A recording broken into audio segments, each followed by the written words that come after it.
എന്നെ മറ്റുള്ളവരിൽ നിന്ന് വ്യത്യസ്തനാക്കുന്നത് എന്റെ പണമല്ല. എന്നെ മറ്റുള്ളവരിൽ നിന്ന് വ്യത്യസ്തനാക്കുന്നത് എന്റെ പഠിത്തമല്ല.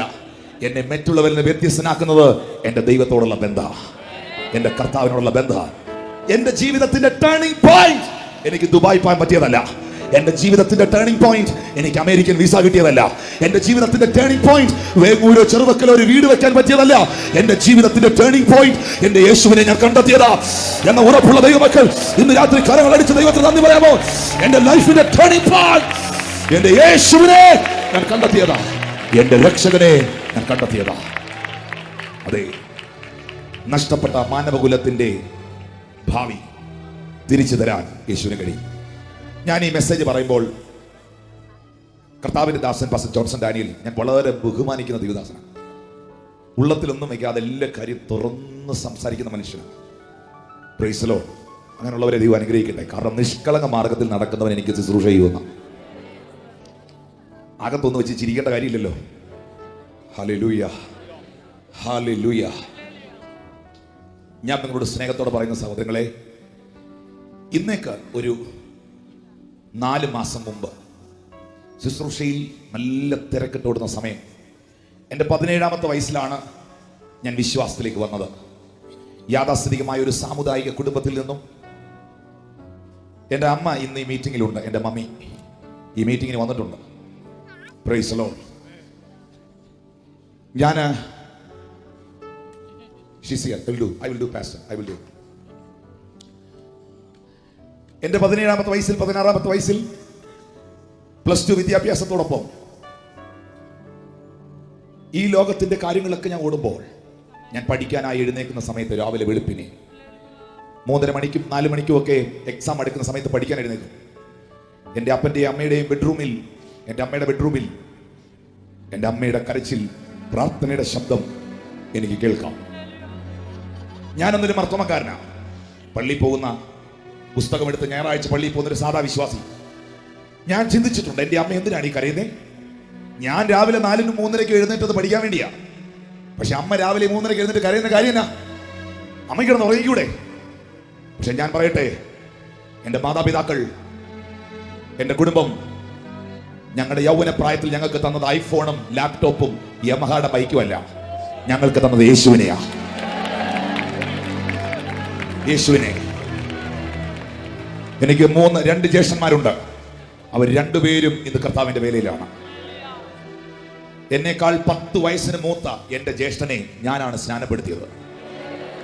അദ്ദേഹത്തിന്റെ ഭാര്യയെ വിശ്വാസത്തിൽ ഇറങ്ങി തിരിച്ചപ്പോൾ വെല്ലുവിളികൾ ധാരാളം ഉണ്ടായിരുന്നു. സ്തോത്രം. അറിഞ്ഞ സത്യത്തിന് വേണ്ടി, വചനത്തിന് വേണ്ടി ഉറച്ചു നിന്നു. വിശുദ്ധിക്കും വേർപാടിനും ദൈവവചന സത്യത്തിനും വേണ്ടി വില കൊടുത്തു നിന്നു. 18 വയസ്സ് പ്രായമുള്ളപ്പോൾ ഒരു യാഥാസ്ഥിതിക സാമുദായിക കുടുംബത്തിൽ നിന്ന് എന്നെ മുടക്കി. നാട്ടുകാർ മുഴുവൻ പ്രതികൂലായി. എൻ്റെ ഭാവി എന്തായി തീരുമെന്ന് അവർ നിരീക്ഷിച്ചുകൊണ്ടിരുന്നു. ഞാൻ ഓർക്കുന്നു, കൊട്ടാരക്കര ദി ബെന്തിക്കോസ് മിഷനിൽ നടന്ന ബൈബിൾ ക്ലാസ്, പൊടിക്കുഞ്ഞ് പാസ്റ്റർ എന്നറിയപ്പെടുന്ന അനുഗ്രഹീത കർത്തൃദാസൻ 3 മാസം യേശു ക്രിസ്തുവിന്റെ മടങ്ങി വരവിനെ കുറിച്ചും കർത്താവിന്റെ മക്കളുടെ ഉൽപ്രാവണത്തെ കുറിച്ചും പഠിപ്പിച്ചു. ആ 3 മാസം നടന്ന കർത്താവിന്റെ മടങ്ങി വരവിനെ കുറിച്ചും, ദൈവസഭ ഈ ഭൂമിയിൽ എടുക്കപ്പെടുന്നതിനെ കുറിച്ചും, അന്ത്യ ന്യായവിധിയെ കുറിച്ചുമുള്ള വചനം എന്റെ അകത്ത് കയറിയപ്പോൾ, ടിനു ജോർജ് ഒരു രോഗസൗഖ്യത്തിന് വേണ്ടി ഇറങ്ങിയവനല്ല. ടിനു ജോർജ് കടഭാരം മാറാൻ ഇറങ്ങിയവനല്ല. നല്ല പ്രായത്തിൽ ഒരു രോഗവുമില്ലാതെ, ഒരു പ്രശ്നങ്ങളുമില്ലാതെ സത്യവചനം മനസ്സിലാക്കി ജീവനുള്ള ദൈവത്തിന്റെ വചനത്തിന് വേണ്ടി ഇറങ്ങിയവനാണ്. സ്തോത്രം. 18 വയസ്സ് പ്രായമുള്ളപ്പോൾ ഒരു ജോഡി ഡ്രസ്സും എടുത്ത് ദി ബെന്തിക്കോസ് മിഷന്റെ മാസയോഗത്തിൽ അന്നത്തെ ഏറ്റവും സീനിയർ മോസ്റ്റ് പാസ്റ്റർ ആയിരിക്കുന്ന ടി.യു. തോമസ് എന്ന് പറയുന്നത് ഏറ്റവും അവരുടെ വലിയ മൂപ്പന, അവരുടെ അഭിഷിക്തന, അവരുടെ അപ്പോസ്തലന. അദ്ദേഹത്തിന്റെ കൈക്കീഴിൽ പിതാവിന്റെ പുത്രനെ പരിശുദ്ധാത്മാവിന്റെ നാമത്തിൽ സ്നാനമേറ്റു വിശ്വാസത്തിലേക്ക് വന്നു. വിശുദ്ധിയിലും വേർപാടിലും പെന്തക്കോസ്ത് ആരാധനയിലും സ്തോത്രം. ഞാൻ ഇന്നും ഓർക്കുന്നു, ഓടനാവട്ടം ഷാരോൻ എന്ന് പറയുന്ന സഭയിൽ പള്ളിയിൽ നിന്ന് പ്രശ്നം, വീട്ടിൽ നിന്ന് പ്രശ്നം, സമൂഹത്തിന് പ്രശ്നം. 7 ദിവസം ആ ഷാരോനിന്റെ ആ ഹോളിനകത്തുള്ള സ്റ്റേജിൽ ഞാൻ കിടന്നുറങ്ങിയിട്ടുണ്ട്. 40 ദിവസവും 21 ദിവസവും വർഷത്തിൽ 2-3 പ്രാവശ്യം പട്ടിണിയിരുന്ന് തമ്പുരാന്റെ മുമ്പിൽ കരഞ്ഞിട്ടുണ്ട്. ഇന്നും മുട്ടുമേൽ നിന്ന് പ്രാപിച്ചതല്ലാതെ എനിക്ക് വേറൊന്നും പറയാനില്ല. ഇന്നും ദൈവം തന്നതല്ലാതെ, ഉപവസിച്ചും പ്രാർത്ഥിച്ചും ലഭിച്ചതല്ലാതെ വേറൊന്നും പറയാനില്ല. ഇന്ന് രാത്രി എന്നെ കേൾക്കുന്ന സഹോദരങ്ങളെ, എറിയാൻ കല്ലുമായി നിൽക്കുന്നവനെ അല്ല ജിനു ജോർജ് ഫോക്കസ് ചെയ്യുന്നത്. ദൈവം ഏൽപ്പിച്ച ദർശനത്തെയാ, ദൈവം ഏൽപ്പിച്ച ദൗത്യത്തെയാ. കരങ്ങളെ ഉയർത്തി ഹല്ലേലൂയ. ആമേൻ, ആമേൻ. എന്നെ കേൾക്കുന്ന സഹോദരങ്ങളെ, ആ ഒരു അടിസ്ഥാനം, ആ ഒരു ഫൗണ്ടേഷൻ, അമേസിംഗ് ഫൗണ്ടേഷൻ, പെന്തക്കോസ്റ്റൽ ഡോക്ട്രിൻസിന്റെ അമേസിംഗ് ഫൗണ്ടേഷനാ തമ്പുരാൻ എനിക്കിട്ടെ. ഹല്ലേലൂയ. ആ ഫൗണ്ടേഷനിൽ നിന്നാ ഇന്നും കർത്താവിനെ ഉയർത്തിക്കൊണ്ടിരിക്കുന്നേ. ആമേൻ, ഹല്ലേലൂയ. പല ഓഫറുകൾ മുമ്പിൽ വന്നു. തിരുമേനി പറഞ്ഞു, മടങ്ങി വന്നാൽ നിന്നെ അച്ചപ്പട്ടം തരാന്ന്. ഞാൻ പറഞ്ഞു, പൗരോഹിത്യം എന്നെ അവസാനിച്ചു. ഞാൻ ശ്രേഷ്ഠ മഹാപുരോഹിതനായി കർത്താവിനെ കണ്ടെത്തി.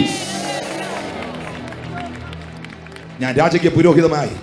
സഹോദരങ്ങളെ, ഞാൻ പറയുന്നു, എൻ്റെ ബ്രേക്ക് ത്രൂ, എൻ്റെ വഴിത്തിരിവ് എൻ്റെ അപ്പൻ്റെ ജ്യേഷ്ഠൻ അമേരിക്കയിൽ ഉള്ളതല്ല. എൻ്റെ വഴിത്തിരിവ് ഏതോ ഒരു നല്ല കുടുംബത്തിൽ ജനിച്ചതല്ല. എൻ്റെ ജീവിതത്തിന്റെ വഴിത്തിരിവ് ജീവനുള്ള ദൈവത്തെ ഞാൻ കണ്ടെത്തിയതാ. ശബ്ദം ഉയർത്തി കർത്താവിന് നല്ലൊരു ഹല്ലേലൂയ പറഞ്ഞേ. Price the Lord. ശബ്ദം ഉയർത്തി ഹല്ലേലൂയ.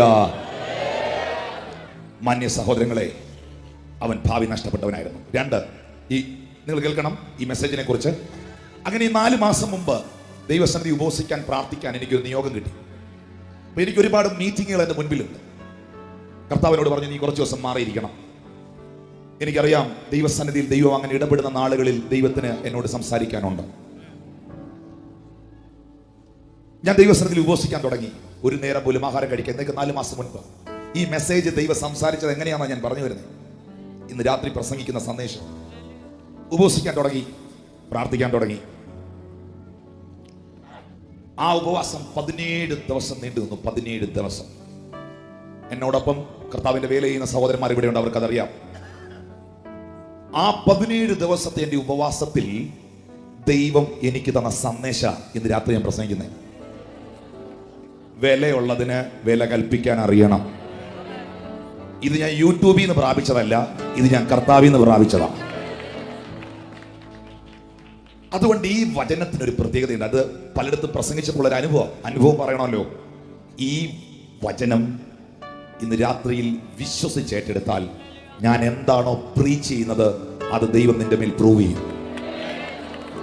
അപ്പോസ്തലനായ പൗലോസ് പറയുന്നു, ഞങ്ങൾ പ്രസംഗിച്ച ദൈവത്തിന്റെ വചനം നിങ്ങൾ കേട്ടു. എല്ലാവരും കേൾക്കുന്നുണ്ട്, എല്ലാവരും ഇത് കേൾക്കുന്നുണ്ട്. പക്ഷെ അടുത്ത വാക്കാ ശ്രദ്ധിക്കണ്ടേ, വിശ്വസിക്കുന്ന നിങ്ങളിൽ ഇത് വ്യാപരിച്ചു കൊണ്ടിരിക്കുന്നു. വിശ്വസിക്കുന്ന നിങ്ങളിൽ ഇത് വ്യാപരിച്ചുകൊണ്ടിരിക്കുന്നു. വിമർശിക്കുന്നവനിലല്ല ഇത് വ്യാപരിക്കുന്നത്, അസൂയയോടിരിക്കുന്നവനിലല്ല ഇത് വ്യാപരിക്കുന്നത്, വിശ്വസിക്കുന്നവനിൽ ഇത് വ്യാപരിക്കുന്നു. അതെ, പറയാമോ, നഷ്ടപ്പെട്ട എന്റെ ഭാവി മടക്കി തന്നത് യേശുവാണെന്ന് സമ്മതിക്കാൻ എത്ര പേർക്ക് കഴിയും? ചേറ്റുകുണ്ടിൽ കടന്ന എന്നെ, ജീവിതത്തിൽ ഒരു പ്രത്യാശയുമില്ലാതെ പോയിരുന്ന എന്നെ പ്രത്യാശ കൊണ്ട് നിറച്ചത് കർത്താവാണെന്ന് പറയുന്നവർക്കായി ദൈവത്തെ സ്തുതിക്കുന്നു. ഇന്ന് ഈ പന്തലിന്റെ കീഴിൽ ഭാവി നഷ്ടപ്പെട്ട ആരെങ്കിലും ഇരിപ്പുണ്ടെങ്കിൽ നിനക്ക് നഷ്ടപ്പെട്ട ഭാവി യേശു തിരിച്ചു തരും. നമ്പർ 2, കുരുടന്റെ രണ്ടാമത്തെ പ്രത്യേകത, കുരുടന്മാരുടെ പ്രശ്നം. രണ്ടാമത്തെ വിഷയം, വേഗത നഷ്ടപ്പെട്ടവൻ. 1, ഭാവി നഷ്ടപ്പെട്ടവൻ. 2, വേഗത നഷ്ടപ്പെട്ടവൻ. ഞാനിത് പറയുമ്പോൾ ഇന്ന് രാത്രി ഇത് ആത്മാവിൽ ഏറ്റെടുക്കണം. കുരുടന്മാർക്ക് എല്ലാവരെ പോലെയും വേഗത്തിൽ കാര്യങ്ങൾ ചെയ്യാനൊക്കെ ഇല്ല. കുരുടന്മാർക്ക് എല്ലാവരെ പോലെയും സ്പീഡിൽ കാര്യങ്ങൾ ചെയ്യാൻ പറ്റില്ല. Price the Lord. എല്ലാവരെ പോലെ ഓടിപ്പോയി ട്രെയിനിങ് കയറാനൊക്കെ ഇല്ല. എല്ലാവരെ പോലെ ഓടിപ്പോയി ബസ്സിൽ കയറാനൊക്കെ ഇല്ല. നിങ്ങളെപ്പോലെ ഓടിപ്പോയി ഒരു കടയിൽ ചെന്ന് സാധനം വാങ്ങിക്കാനൊക്കെ ഇല്ല. അവർക്ക് ചിലരുടെ സഹായം ആവശ്യം. 2, അവർ വളരെ സ്ലോയാ, വേഗത നഷ്ടപ്പെട്ടവരാ. ഇന്ന് രാത്രി വിശ്വസിക്കുമോ, എനിക്കും നിങ്ങൾക്കും നഷ്ടപ്പെട്ട വേഗത യേശുവിനെ മടക്കി തരാൻ കഴിയും. ഇതൊരു പ്രവചന ശബ്ദമായിട്ട് ഏറ്റെടുക്കണം. അതെ, എൻ്റെ നിങ്ങളുടെ സ്പീഡ് കൂട്ടാൻ കർത്താവിന് കഴിയും. ഈ കുരുടന്റെ സ്പീഡ് കൂടിയില്ലേ? യേശു അവന് കാഴ്ച കൊടുത്തു കഴിഞ്ഞപ്പോൾ അവന്റെ വേഗത വർദ്ധിച്ചില്ലേ? അവൻ പഴയതുപോലെ എഴയുകയാണോ? അവൻ പഴയതുപോലെ നിരങ്ങുകയാണോ? അവന് വേഗതയായില്ലേ? ഇന്ന് രാത്രി ഇത് ഏറ്റെടുക്കുന്നവർ ഏറ്റെടുത്താൽ മതി. നിന്റെ വേഗത കൂട്ടാൻ കർത്താവിന് കഴിയും.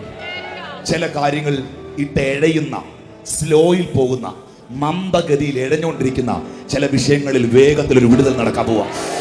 വിശ്വസിക്കുന്നവർ കൈകൾ അടിച്ച് ദൈവത്തിന് നന്ദി പറയണം. വേഗത്തിൽ പരിശുദ്ധാത്മാവ്,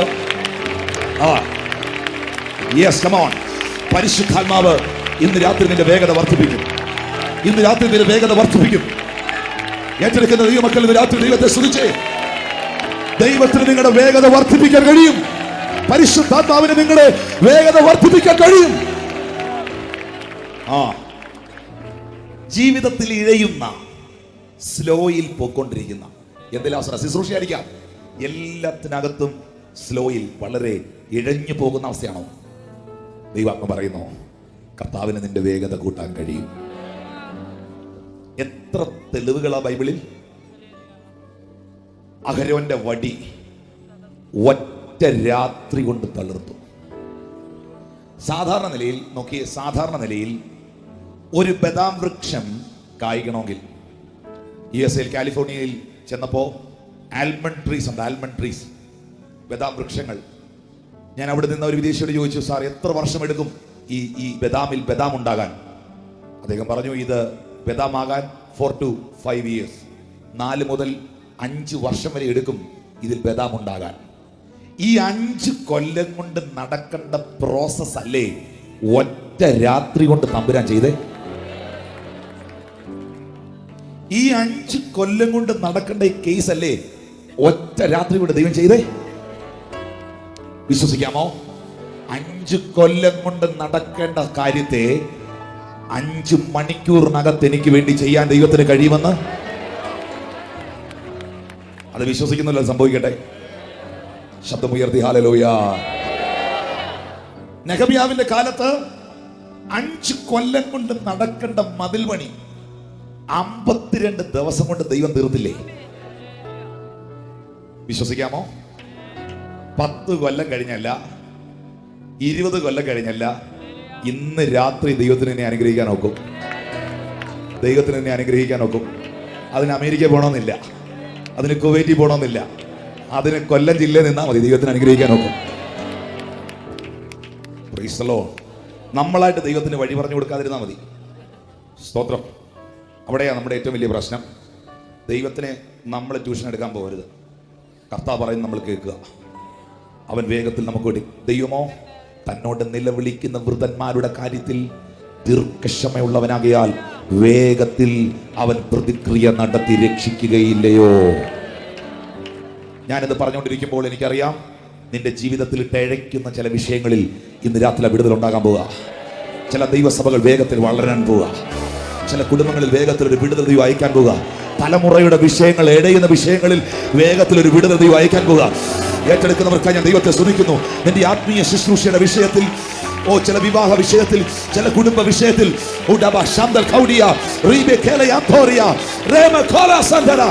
ശത്രു ഇടയ്ക്കുന്ന മേഖലയിൽ വേഗത്തിൽ വിടുതൽ പരിശുദ്ധാത്മാവ് ചെയ്യും എന്ന് വിശ്വസിക്കുന്ന ദൈവമക്കൾ ഇന്ന് രാത്രി ദൈവത്തെ സ്തുതിക്കാം.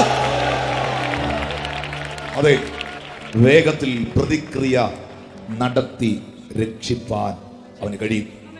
ആഹാബിന്റെ രഥത്തിന് മുൻപേ ഏലിയ ഓടി. കുതിരയ്ക്കാണോ പവർ? മനുഷ്യനാണോ? കുതിരയുടെ കാലിനാണോ ശക്തി? മനുഷ്യന്റെ കാലിനാണോ? നോക്കിയേ, രാജാവായ ആഹാബിന്റെ രഥത്തിന് മുൻപിൽ ഏലിയ ഓടി. അതിന് മുൻപേ ഓടി. ആദ്യം. അതെ, കുതിരയേക്കാൾ അധികം നിന്റെ വേഗത കൂട്ടാൻ ദൈവത്തിന് കഴിയും. ഓ ഹല്ലേലൂയ. ഇന്ന് രാത്രി എന്നെ കേൾക്കുന്ന സഹോദരങ്ങളെ, അതുകൊണ്ടാണ് ആവർത്തന പുസ്തകം 28-ാം അധ്യായത്തിൽ പരിശുദ്ധാത്മാവ് എഴുതിയിരിക്കുന്നത്, ഞാൻ നിന്നെ വാലല്ല, ഞാൻ നിന്നെ തലയാക്കും. Price the Lord. ഒരുമാതിരിപ്പെട്ട പ്രവാചകന്മാരെല്ലാം പറഞ്ഞൊരു വാക്കാ. സ്തോത്രം. പക്ഷെ എന്നാ നിങ്ങൾക്ക് മനസ്സിലാക്കട്ടോ, ഞാൻ നിന്നെ വാലല്ല. നിന്റെ ദൈവമായ യഹോവയുടെ വാക്ക് നീ ശ്രദ്ധയോടെ കേട്ട് അവൻ നിന്നോട് ആജ്ഞാപിക്കുന്ന അവന്റെ കൽപ്പനകളും ചട്ടങ്ങളും പ്രമാണിച്ച് നടന്നാൽ നിന്റെ ദൈവമായ യഹോവ നിന്നെ സകലത്തിലും ഇതേ ഉന്നതമാക്കും. അവൻ നിന്നെ വാലല്ല തലയാക്കും. എന്നാണ് അർത്ഥം? വാലിന്റെ സ്ഥാനം പുറകില, വാല് പുറകില, വാലെപ്പോഴും ബാക്കില. പക്ഷെ തല first, head is first, tails back. തലയ ഒന്ന്, നമ്പർ 1 ഹെഡാ, വാല് പുറകില. പലയിടത്തും നീ പുറകിലായിരുന്നെങ്കിൽ, പലയിടത്തും നീ പിന്നിലായിരുന്നെങ്കിൽ, സ്വർഗത്തിലെ ദൈവത്തിന് നിന്നെ മുന്നിൽ കൊണ്ടുവരാൻ കഴിയും. വിശ്വസിക്കാമോ? ഇതിനകത്ത് ശുശ്രൂഷയ്ക്ക് വേണ്ടി കൊതിക്കുന്നവരുണ്ട്, ഇതിനകത്ത് വചനം പ്രസംഗിക്കാൻ ആഗ്രഹിക്കുന്നവരുണ്ട്, ഇതിനകത്ത് കർത്താവിന്റെ വേല ചെയ്യാൻ ആഗ്രഹിക്കുന്നവരുണ്ട്. മുൻപോട്ട് വരാൻ കഴിയാതെ നിൽക്കുന്ന തടസ്സങ്ങൾ നിന്റെ ജീവിതത്തിലുണ്ട്. പക്ഷെ പരിശുദ്ധം പറയുന്നു, ഈ ദിവസങ്ങളിൽ സ്വർഗത്തിലെ ദൈവം നിന്നെ പിന്നിൽ നിന്ന് മുന്നിൽ എത്തിക്കും. വിശ്വസിക്കുന്നവർ കൈകൾ അടിച്ച് ദൂതേറ്റെടുക്കുമോ? എന്റെ കുടുംബത്തിനകത്ത്, എന്റെ സഹോദരങ്ങളുടെ ഇടയിൽ, എന്റെ ബന്ധുമിത്രാദികളുടെ ഇടയിൽ, ഞാൻ വർക്ക് ചെയ്യുന്ന സ്ഥാപനത്തിൽ ശത്രു എന്നെ പുറകിലാക്കിയെങ്കിൽ എന്റെ ദൈവത്തിന് എന്നെ വാലല്ല, പുറകിൽ നിൽക്കുന്ന ടൈലല്ല.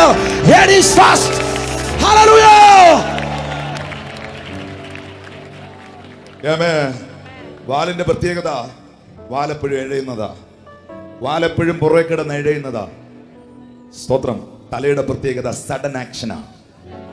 വാലെഴയ്ക്കുമെങ്കിൽ തല പെട്ടെന്ന് പ്രവർത്തിക്കും. എഴയ്ക്കുന്ന അനുഭവത്തിൽ നിന്ന് വാലല്ല തലയാക്കുമെന്ന് പറഞ്ഞാൽ, എഴയുന്ന അനുഭവത്തിൽ നിന്ന് ആത്മാ പ്രവചിക്കുന്നു. സഡനായി ദൈവത്തിന് പ്രവർത്തിക്കാൻ കഴിയും. വിശ്വസിക്കുന്നവർ കരങ്ങൾ ഉയർത്തി ദൈവത്തിന് സ്തോത്രം ചെയ്തേ. ഓ, ശബ്ദം ഉയർത്തി ഹല്ലേലൂയ. 1 ഭാവി നഷ്ടപ്പെട്ടവൻ, 2 വേഗത നഷ്ടപ്പെട്ടവൻ, 3 ഈ കുരുടന്മാരുടെ പ്രശ്നം 3 പുതുമ നഷ്ടപ്പെട്ടവൻ. പുതുമ, അവർക്കൊന്നും പുതുമയില്ല, അവർക്ക് പുതുതായിട്ടൊന്നും കാണാനില്ല, അവർക്ക് എപ്പോഴും ഒറ്റ കാഴ്ചയാണ്. 23ാമത് ചെറുവക്കൽ കൺവെൻഷനിൽ നിറച്ച ആളുണ്ടല്ലോ, കുരുടന്മാർക്ക് പറയാനില്ല. ഈ ബിൽഡിംഗ് ഒക്കെ പുതുതായിട്ട് പെയിന്റ് ചെയ്തോ? പറയാനില്ല. ടിനു ജോർജ് അല്ല, പറയാനില്ല. ഒത്തിരി അഭിഷിക്തന്മാരോട് പറയാനില്ല. കാരണം കുരുടന്മാർക്ക് ഒന്നും പുതുമയില്ല, അവർക്കൊന്നും ഒറ്റ കാഴ്ചയാണ്, ഒറ്റ കാഴ്ച. അവർക്ക് ഫ്രഷ് ആയിട്ടൊന്നും കാണാനില്ല. എന്നാൽ ഓർത്തോ, സകലത്തെയും പുതുതാക്കാൻ ദൈവം തന്റെ പുത്രനെ ഈ ഭൂമിയിലേക്ക് അയച്ചു. സകലത്തെയും പുതുതാക്കാൻ. അതെ, അവൻ സകലത്തെയും പുതുതാക്കുന്നു. അവൻ എന്നെ പുതുതാക്കാൻ കഴിയും. അതാണ് തിരുവെഴുത്തിൽ എഴുതിയിരിക്കുന്നത്, ഒരുവൻ ക്രിസ്തുവിൽ ആയാൽ അവൻ പുതിയ സൃഷ്ടിയാകുന്നു, പഴയത് കഴിഞ്ഞുപോയി, ഇതാ സകലവും അവനിൽ പുതുതായിരിക്കുന്നു. കരങ്ങൾ ഉയർത്തി കർത്താവിനെന്ന് സ്തോത്രം ചെയ്യാം. എന്നെ കേൾക്കുന്ന മാന്യ ദൈവസഭയെ, ദൈവത്തിന്റെ ജനങ്ങളെ, നിങ്ങളുടെ ജീവിതത്തിൽ ഒരു പുതുമയുമില്ലാതെ എന്നും ഒരേ റൊട്ടീൻ, ഒരേ അനുഭവത്തിൽ നിങ്ങൾ പോകുകയാണെങ്കിൽ, ഇത് രാത്രി ഞാൻ നിങ്ങളോട് പറയുന്നു, നിങ്ങളുടെ ജീവിതത്തിൽ സകലത്തെയും പുതുതാക്കാൻ കർത്താവിന് കഴിയും. പുതിയ വചനത്താൽ ദൈവം നിന്നെ നിറയ്ക്കും, പുതിയ ശുശ്രൂഷയാൽ ദൈവം നിന്നെ നിറയ്ക്കും, പുതിയ ആത്മാക്കളെ നിന്റെ സഭയിൽ ദൈവം കൊണ്ടുവരും. എത്ര പേർക്ക് അത് വിശ്വസിക്കാൻ കഴിയുന്നു? പുതിയ വാതിലുകൾ ദൈവം തുറന്നു തരും. ഒരു മനുഷ്യനും അടയ്ക്കുവാൻ കഴിയാത്ത വിശാലവും സബലവുമായ വാതിൽ, പുതിയ വാതിൽ അവന് തുറന്നു തരാൻ കഴിയും. ശബ്ദമുയർത്തി ഹല്ലേലൂയ. യെശയ്യാ പ്രവാചകന്റെ പുസ്തകം 43-ാം അധ്യായം 18-19 വാക്യം ശ്രദ്ധിക്കാം.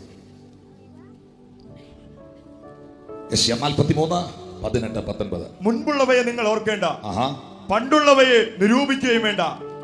ഇതാ ഞാൻ പുതിയതൊന്ന് ചെയ്യുന്നു. എല്ലാരും നോക്കി. മുമ്പുള്ളവയെ ഓർക്കേണ്ട എന്ന് പറഞ്ഞേ. അത് മുമ്പുള്ളവയെ ഓർക്കേണ്ട. പക്ഷെ ഓർക്കുന്നെങ്കിൽ അതേ ഓർക്കുന്നുള്ളൂ. എന്തേലും ഓർമ്മയുണ്ടേ അതേ ഉള്ളൂ.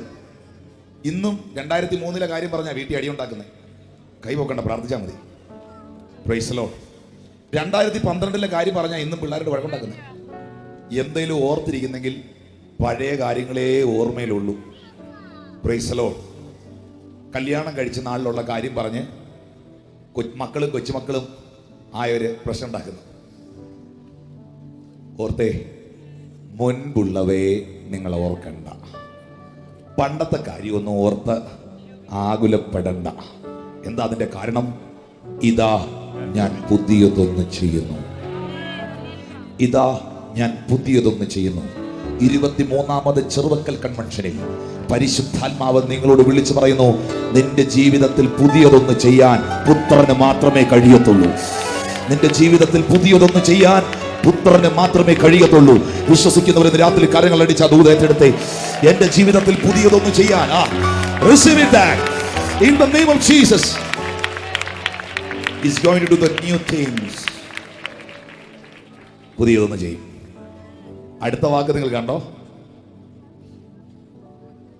അത് ഇപ്പോൾ ഉത്ഭവിക്കും. അതാണ് കേൾക്കണ്ടേ, അതാണ് കേൾക്കണ്ടേ. ഇതാ ഞാൻ പുതിയതൊന്ന് ചെയ്യുന്നു.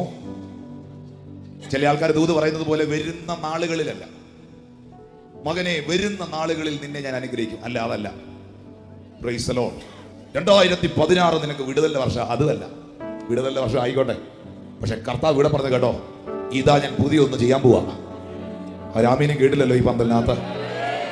ഇതാ ഞാൻ പുതിയൊന്ന് ചെയ്യാൻ പോവാ. അടുത്ത കൊല്ലം അല്ല, 10 കൊല്ലം കഴിഞ്ഞല്ല, റൈറ്റ് നൗ, ഇപ്പോൾ അത് ഉത്ഭവിക്കും. എത്ര പേർക്ക് ഏറ്റെടുക്കാൻ കഴിയും? ഇപ്പോൾ അത് ഉത്ഭവിക്കും, അത് ഉത്ഭവിക്കും. സ്തോത്രം. യേശു കർത്താവ് ലാസറിനെ അടക്കിയതിന്റെ 4-ാം ദിവസം ബഥാനി വന്നു. നിങ്ങൾ എല്ലാവരും എന്നെ നോക്കണേ. യോഹന്നാന്റെ സുവിശേഷം 11-ാം അധ്യായം. ലാസറിനെ അടക്കിയതിന്റെ 4-ാം ദിവസം ബഥാനി വന്നു. മാർത്ത ഓടി കരഞ്ഞുകൊണ്ട് അടുത്ത് വന്നു. മറിയ വന്നില്ല. ഇച്ചിരി പരിഭവമുണ്ട്. കാരണം പാസ്റ്ററിനെ നേരത്തെ ഹൗസ് വിസിറ്റിങ്ങിന് വിളിച്ചിട്ട് വന്നില്ല. അതിന്റെ പരിഭ കയറി വന്നില്ല. മാർത്ത കർത്താവിന്റെ അടുക്കൽ വന്നു. അവൾ കരഞ്ഞുകൊണ്ട് കർത്താവിനോട് പറഞ്ഞു, ഗുരു, യേശുവേ, നീ ഇവിടെ ഉണ്ടായിരുന്നെങ്കിൽ എൻ്റെ സഹോദരൻ മരിക്കില്ലായിരുന്നു. നീ ഇവിടെ ഉണ്ടായിരുന്നെങ്കിൽ എൻ്റെ സഹോദരൻ മരിക്കില്ലായിരുന്നു. അതിൻ്റെ അർത്ഥം എന്നാണെന്നറിയോ?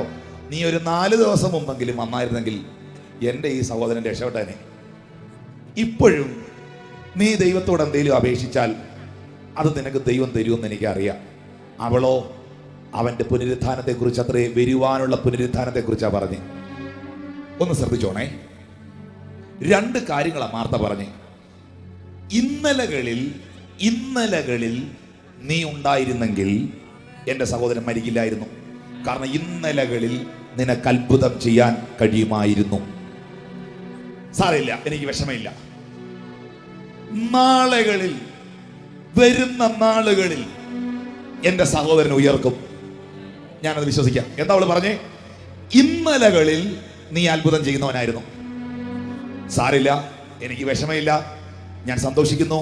കാരണം നാളുകളിൽ, വരുന്ന നാളുകളിൽ എൻ്റെ സഹോദരൻ ഉയർക്കും. പക്ഷെ കർത്താവ് പറഞ്ഞ ഇന്നലെ കുറിച്ചും നാളെ കുറിച്ചും അല്ല, അവനെ വെച്ചത് എവിടെ? അവനെ വെച്ച സ്ഥലം എവിടെ? ഇന്നലകളിൽ ഞാൻ പ്രവർത്തിക്കുമെന്ന് നിനക്ക് വിശ്വാസം ഉണ്ടായിരുന്നു. നാളുകളിൽ ഞാൻ പ്രവർത്തിക്കുമെന്ന് നിനക്ക് പ്രത്യാശയുണ്ട്. പക്ഷെ ഒരു കാര്യം നീ അറിഞ്ഞോ? ഞാൻ ഇന്നിന്റെ ദൈവ. ഏറ്റെടുക്കുന്ന ദൈവമക്കൾ കരങ്ങൾ അടിച്ച് ദൈവത്തിന് നന്ദി പറഞ്ഞു. ഞാൻ ഇന്നിന്റെ ദൈവ. എനിക്ക് ഇന്ന് ചിലത് ചെയ്യാൻ കഴിയും. ഞാൻ ഇന്നലെയും ഇന്നും എന്നേക്കും അനന്യനാ. ഞാൻ ഇന്നിന്റെ ദൈവ. അതെ, ഇന്നലകളിൽ ദൈവം പ്രവർത്തിക്കാതിരുന്നതോർത്ത് പിറുപിറുക്കണ്ട. നാളുകളിൽ പ്രവർത്തിക്കുമെന്ന് ചിന്തിച്ചിരിക്കുകയും വേണ്ട. അങ്ങ് വിശ്വസിക്കുക. ഇന്ന് ഇതാ ഞാൻ പുതിയതൊന്ന് ചെയ്യുന്നു. അത് അടുത്ത കൊല്ലമല്ല, അതിപ്പോൾ ഉത്ഭവിക്കും. അതിപ്പോൾ ഉത്ഭവിക്കും. മരുഭൂമിയിൽ ഒരു വഴി, നിർജ്ജന പ്രദേശത്ത് നദികൾ. ഒരു ആർട്ടിസ്റ്റിന് പോലും ഇത് ചിന്തിക്കാനൊക്കില്ല. ദൈവം എങ്ങനെ ഇടപെടുന്നതെന്നാണ് നിങ്ങൾ ഈ പറയുന്നത്? ദൈവത്തിന്റെ ഇടപെടൽ അതിശക്തമാണ്. ദൈവത്തിന് ഏത് നിലയിലും നിങ്ങൾക്ക് വേണ്ടി ഇടപെടാൻ കഴിയും. വിശ്വസിക്കുന്നോ? ദൈവത്തിന് ഏത് മാർഗത്തിലൂടെയും നിങ്ങൾക്ക് വേണ്ടി പ്രവർത്തിക്കാൻ കഴിയും. ബിലയാമിനോട് ദൈവത്തിന് ഒരു ആലോചന പറയണം. നോക്കിയപ്പോൾ ഒരു മനുഷ്യ കുഞ്ഞിനെ അവിടെ കാണുന്നില്ല. അവന്റെ വാഹന മൃഗമായ കഴുത മാത്രമേ അവിടെ ഉള്ളൂ. കഴുതയും കൊണ്ട് ദൈവം ഇടപെടിച്ചില്ലേ? കഴുത സംസാരിച്ചില്ലേ? ഏലിയാവിന് അപ്പോ ഇറച്ചി കൊണ്ട് കൊടുക്കാൻ ഒരു കാക്ക ദൈവത്തിന് വേണം. കാക്കയോട് ദൈവം ഇടപെട്ടില്ലേ? Price the Lord. നോക്കിയേ, യോനായെ നിനവയിൽ എത്തിക്കണം. ഒരു തിമിംഗലത്തോട് ദൈവം സംസാരിച്ചില്ലേ? കമോൺ. ജന്തുക്കളിൽ ഏറ്റവും വലിയ ജന്തുവാണ് തിമിംഗലം. ആനേക്കാൾ വലിപ്പമുണ്ട് തിമിംഗലത്തിന്. Praise the Lord. ആനേക്കാൾ വലിപ്പമുള്ള ജന്തുക്കളിൽ ഏറ്റവും വലിയ ജന്തുവായ തിമിംഗലത്തോട് ദൈവത്തിന് കമ്മ്യൂണിക്കേറ്റ് ചെയ്യാൻ കഴിഞ്ഞു. കാക്കയോട് ദൈവത്തിന് കമ്മ്യൂണിക്കേറ്റ് ചെയ്യാൻ കഴിഞ്ഞു. കഴുതയോട് ദൈവത്തിന് കമ്മ്യൂണിക്കേറ്റ് ചെയ്യാൻ കഴിഞ്ഞു. ഇതെല്ലാം പോട്ടെ, പുഴുവിനോട് ദൈവത്തിന് കമ്മ്യൂണിക്കേറ്റ് ചെയ്യാൻ കഴിഞ്ഞു. ഈ യോന എന്ന് പറയുന്ന മനുഷ്യൻ നിനവയ്ക്ക് പോകേണ്ടവൻ തർശീശിൽ പോയി.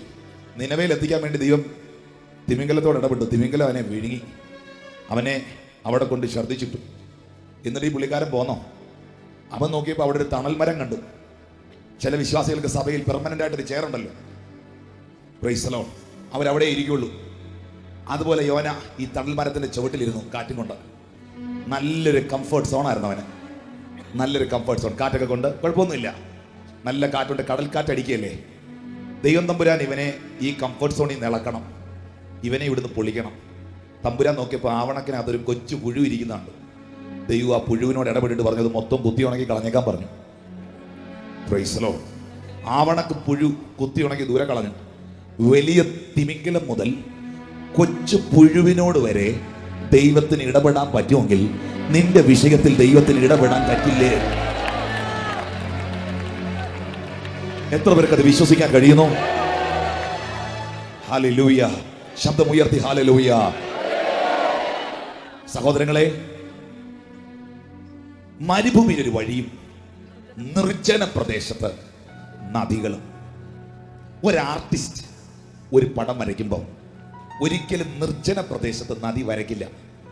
മരുഭൂമി വരച്ചാൽ ഒട്ടകത്തെ വരയ്ക്കും, കള്ളിമുൾച്ചെടി വരയ്ക്കും. കേരളം വരച്ചാൽ തെങ്ങ് വരയ്ക്കും. ഒരു ആർട്ടിസ്റ്റിന്റെ തലേ പോലും തോന്നാത്ത ചിന്തയാണ് ഈ ചിന്ത. നിർജ്ജന പ്രദേശത്ത് നദി, മരുഭൂമിക്കകത്തൂടെ വഴി.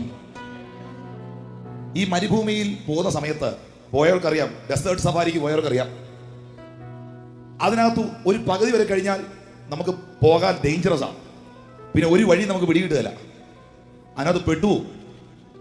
ഈ മരുഭൂമിയിൽ ഒരു വഴി, നിർജ്ജന പ്രദേശത്ത് നീരുറവ. ഒരു ചിന്തകന്റെ അകത്ത് പോലും ഇത് വരില്ല.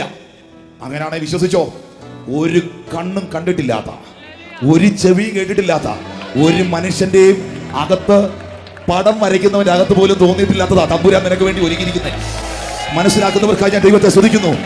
ആരും ഉള്ളത്തിൽ തോന്നിയിട്ടില്ലാത്തത് കൈകൾ അടിക്കുന്നെങ്കിൽ ശക്തിയോടെ ഏറ്റെടുത്ത് കമോ വിശ്വസിക്കാമോ? ആരുടെ ഉള്ളത്തിൽ തോന്നിയിട്ടില്ലാത്തത് ദൈവം എനിക്ക് വേണ്ടി പ്രിപ്പയർ ചെയ്തിട്ടുണ്ട്. വിശ്വസിക്കുന്നവർ കരങ്ങൾ ഉയർത്തി ഹല്ലേലൂയ. ആമേൻ. സഹോദരങ്ങളെ, ഭാവി നഷ്ടപ്പെട്ടവൻ, പുതുമ നഷ്ടപ്പെട്ടവൻ, വേഗത നഷ്ടപ്പെട്ടവൻ, എന്നാൽ ഭാവി മടക്കി തരാൻ യേശുവിന് കഴിയും. ഇഴയുന്ന അനുഭവത്തിൽ നിന്ന് വേഗത കൂട്ടാൻ യേശുവിന് കഴിയും. നിന്റെ ജീവിതത്തെ സകലത്തെയും പുതുതാക്കാൻ യേശുവിന് കഴിയും. ഇതോടെ പറഞ്ഞു നിർത്തുക, പ്രാർത്ഥിക്കാൻ പോവുക. ശിഷ്യന്മാർ അവനോട്, അപ്പം നിങ്ങൾ നോക്കണം, പിറവിയിലെ കുരുടനായവനെ യേശു കണ്ടു. യേശുവിനെ അറിഞ്ഞു. ഞാൻ ദൈവത്തെ അറിഞ്ഞു എന്ന് പറയുന്നതിനേക്കാൾ ശക്തമാണ് ദൈവം എന്നെ അറിഞ്ഞു എന്ന് പറയുന്നത്. ഹല്ലേലൂയ. ഞാൻ ദൈവത്തെ അറിഞ്ഞത് ഒരു വലിയ കാര്യമല്ല, അറിഞ്ഞില്ലായിരുന്നേ കാണായിരുന്നു. പക്ഷെ ദൈവം എന്നെ അറിഞ്ഞത് ഒരു വലിയ കാര്യം തന്നെയാണ്. ശബ്ദമുയർത്തി ദൈവത്തിന് നന്ദി പറഞ്ഞേ. ഹല്ലേലൂയ. അവൻ നമ്മെ അറിഞ്ഞു. നോക്കണം, കുരുടനെ യേശു കണ്ടു. ഈ സമയത്ത് ശിഷ്യന്മാർ ചോദിക്കുകയാണ്, ഗുരു, ഇവൻ ഇങ്ങനെ കുരുടനായി പിറക്കത്തക്കവണ്ണം ഇവനോ ഇവന്റെ അമ്മയപ്പന്മാരോ പാപം ചെയ്തതാണോ?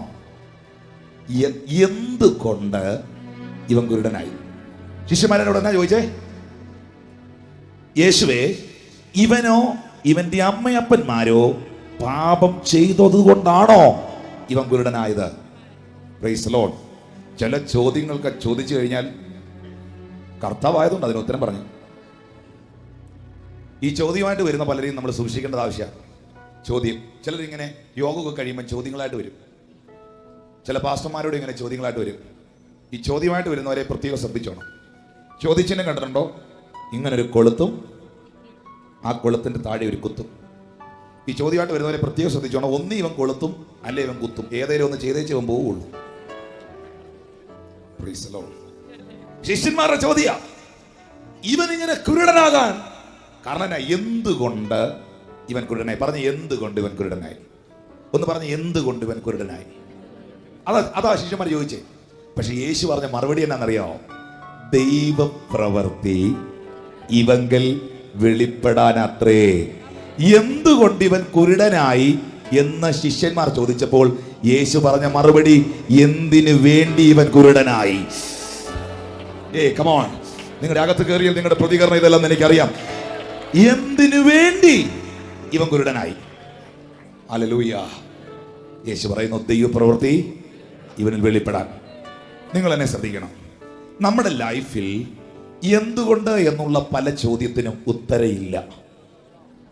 എന്തുകൊണ്ടാ കർത്താവേ ഈ പ്രതികൂലം? ഉത്തരയില്ല. എന്തുകൊണ്ടാ ഇത്രയും പ്രാർത്ഥിച്ചിട്ട് എനിക്ക് നിന്ന? ഉത്തരയില്ല. എന്തുകൊണ്ടാ കർത്താവേ ഇത്രയും പ്രാർത്ഥിച്ച മനുഷ്യന് ആ രോഗം വന്നേ? ഉത്തരയില്ല. എന്തിനു വേണ്ടിയാന്ന് പറയാം, എന്തിനു വേണ്ടിയാന്ന് പറയാം. ദൈവപ്രവൃത്തി വെളിപ്പെടാൻ. മനസ്സിലാകുന്നവർക്കായി ഞാൻ ദൈവത്തെ സ്തുതിക്കുന്നു. എന്തിനു വേണ്ടിയാന്ന് പറയാം, എന്തിനു വേണ്ടിയാന്ന് പറയാം. ദൈവപ്രവൃത്തി അതെങ്കിൽ വെളിപ്പെട്ട് വരുവാൻ വിശ്വസിക്കുന്നവർ കരങ്ങൾ ഉയർത്തി കർത്താവിനെ സ്തുതിക്കുമോ? നമ്മൾ ചോദിക്കുന്ന ചോദ്യമില്ലേ, എന്തുകൊണ്ട് ഇത് സംഭവിച്ചു? എന്തുകൊണ്ട് ഇങ്ങനൊരു പ്രശ്നം ഉണ്ടായി? എന്തുകൊണ്ട് ഇങ്ങനൊരു വേദന ഉണ്ടായി? എന്തുകൊണ്ട് എൻ്റെ കുഞ്ഞിന് ഇങ്ങനെ സംഭവിച്ചു? എന്തുകൊണ്ട് എൻ്റെ മകൻ ഇങ്ങനെ സംഭവിച്ചു? ഉത്തരയില്ല. ഉത്തരം അന്വേഷിച്ചാലും കിട്ടുകയില്ല. പക്ഷേ എന്തിനു വേണ്ടി എന്നുള്ളതിന് ഉത്തരവുണ്ട്. എന്തിനു വേണ്ടി? എന്തിനു വേണ്ടി? ദൈവപ്രവൃത്തി അതിൻ്റെ മേൽ വെളിപ്പെടാൻ. ഇന്ന് രാത്രി എന്തുകൊണ്ട് എന്നൊരു ചോദ്യം ഉള്ള ആരെങ്കിലും ഇതിനകത്തുണ്ടെങ്കിൽ പരിശുദ്ധാത്മ പറയുന്നു, എന്തിനു വേണ്ടി ആ പ്രതിസന്ധി ആത്മ പറയുന്നു, എന്തിനു വേണ്ടി ആ വെല്ലുവിളി ആത്മ പറയുന്നു, ദൈവപ്രവൃത്തി വെളിപ്പെടാൻ. ഓർക്കണം, ദൈവപ്രവൃത്തിയെ തടയാൻ പിശാചിന് കഴിയില്ല. ദൈവപ്രവൃത്തിയെ തടയാൻ ഒരു മനുഷ്യന് കഴിയില്ല. ദൈവപ്രവൃത്തിയെ തടയാൻ ഈ ലോകത്തിൽ ഒരു ശക്തിക്ക് കഴിയില്ല. വചനം പറയുന്നു, ഞാൻ പ്രവർത്തിക്കും, ആർ അത് തടുക്കും. ശബ്ദമുയർത്തി ഹല്ലേലൂയ. ദൈവപ്രവൃത്തി. സഹോദരങ്ങളെ, നിങ്ങൾ വിശ്വസിക്കുന്നോ? എന്തുകൊണ്ട് എന്നൊരു ചോദ്യം നിങ്ങളുടെ ലൈഫിൽ ഉണ്ടെങ്കിൽ എന്തിനു വേണ്ടി എന്ന് കർത്താവ് ഇന്ന് രാത്രി പറയുന്നു. ഞാൻ പറഞ്ഞല്ലോ, എന്തുകൊണ്ട് ഈ ദാരിദ്ര്യം, എന്തുകൊണ്ട് ഇതാരുടെയൊക്കെ ദൈവം ഇടപെടുന്ന എനിക്കറിയില്ല. എൻ്റെ കുഞ്ഞുങ്ങൾ ഈ നിലയിൽ പോയി, എന്തുകൊണ്ട് എൻ്റെ കുടുംബത്തിൽ ഇങ്ങനെ ഒരു വിഷയം വന്നു? നിങ്ങൾ എത്ര തപ്പിയാലും അതിന് ഉത്തരം കിട്ടില്ല. പക്ഷെ ഇന്ന് രാത്രി ചെവി തുറന്ന് കേട്ടോ, ഇതെന്തിനു വേണ്ടിയെന്ന് ആത്മ പറയുന്നു. നിന്റെ കുടുംബത്തിൽ, നിന്റെ തലമുറയുടെ മേൽ, നിന്റെ ശുശ്രൂഷയുടെ മേൽ, സഭയുടെ മേൽ ഒരു ദൈവപ്രവൃത്തി വെളിപ്പെടാൻ. ഒരു ദൈവപ്രവൃത്തിയെ സ്കരങ്ങളടിച്ച് ഏറ്റെടുത്താട്ടെ. ഒരു ദൈവപ്രവൃത്തി അതിന്റെ മേൽ വെളിപ്പെടാൻ. ഒരു ദൈവപ്രവൃത്തി അതിന്റെ മേൽ വെളിപ്പെടാൻ. ഒരു ദൈവപ്രവൃത്തി അതിന്റെ മേൽ വെളിപ്പെടാൻ.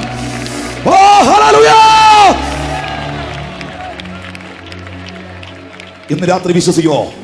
ഇത് ദൈവപ്രവൃത്തിയുടെ രാത്രിയാണ്. ഇത് ദൈവപ്രവൃത്തിയുടെ രാത്രിയാണ്. വർഷങ്ങൾ കൊണ്ട് മാറാതെ നിന്ന രോഗം ഇന്ന് രാത്രി സൗഖ്യമാകുന്ന ദൈവപ്രവൃത്തിയുടെ രാത്രി. വർഷങ്ങൾ കൊണ്ട് അഴിയാത്ത ബന്ധനം ഇന്ന് രാത്രി അഴിയുന്ന ദൈവപ്രവൃത്തിയുടെ രാത്രി. എല്ലാ കണ്ണുകളും അടയട്ടെ. അപമാനിക്കുന്നവരുടെ നടുവിലും, നിന്ദിക്കുന്നവരുടെ നടുവിലും, ഭൂതമുണ്ടെന്ന് വിളിക്കുന്നവരുടെ നടുവിലും, പക്വതയില്ലാത്തവനെന്ന് പറയുന്നവരുടെ നടുവിലും, എറിയാൻ കല്ലുമായി നിൽക്കുന്ന ഒരു സമൂഹത്തിന് നടുവിലും, എന്നെ ശക്തനാക്കുന്നവൻ മുഖാന്തരം ഞാൻ സകലത്തിലും മതിയായവൻ, മതിയായവളെന്ന ഉറപ്പ് നിനക്കുണ്ടോ? ഈ നൊടി നേരത്തേക്കുള്ള പ്രതികൂലം അനവധി തേജസ്സിന് കാരണമാക്കുമെന്നുള്ള പ്രത്യാശയുണ്ടോ? Thank you Holy Spirit of God. പരിശുദ്ധാത്മാവിന്റെ സാന്നിധ്യം അതിശക്തമായി ഇന്ന് രാത്രി ഞാൻ ഈ പന്തലിനകത്ത് അനുഭവിക്കുക, ഈ സ്റ്റേജിൽ അനുഭവിക്കുക. Thank you Lord Jesus. Hallelujah. ഇന്ന് രാത്രി കല്ലുകളുടെ എണ്ണം എടുക്കാനല്ല ദൈവം നിന്നെ വിളിച്ചത്. പിതാവ് നിന്നെ ഏൽപ്പിച്ച ദൗത്യത്തിലേക്ക് നോക്കാനാണ്, ആ വിഷനിലേക്ക് നോക്കാനാണ്. കമോൺ സഹോദരങ്ങളെ, നിങ്ങൾക്ക് നഷ്ടപ്പെട്ട ഭാവി യേശു മടക്കി തരും. നിങ്ങൾക്ക് നഷ്ടപ്പെട്ട വേഗത യേശു നിങ്ങൾക്ക് തിരികെ തരും. നിങ്ങൾക്ക് നഷ്ടപ്പെട്ട പുതുമ യേശു സകലത്തെയും നിങ്ങളിൽ പുതുതാക്കും. നിങ്ങളുടെ പ്രാർത്ഥനാ ജീവിതം ഒരു ന്യൂ ഡൈമെൻഷനിലേക്ക് പാമ്പുക. ഡ്രൈ ആയിരിക്കുന്ന നിങ്ങളുടെ പ്രെയർ ലൈഫ്, നിങ്ങളുടെ പ്രാർത്ഥനാ ജീവിതത്തെ അവൻ പുതുതാക്കാൻ പോവുക. Yes yes yes. ദൈവമായിട്ടുള്ള ബന്ധത്തിൽ ഇന്ന് രാത്രിയിൽ പരിശുദ്ധാത്മ നിങ്ങളെ റിഫ്രഷ് ചെയ്യുന്ന രാത്രിയാണ്. ദൈവമായിട്ടുള്ള ബന്ധത്തിൽ കമോൺ യെസ് ഹോളി ഗോസ്റ്റ് സകലത്തെയും ഇന്ന് രാത്രി പരിശുദ്ധാത്മാവ് റിഫ്രഷ് ചെയ്യട്ടെ.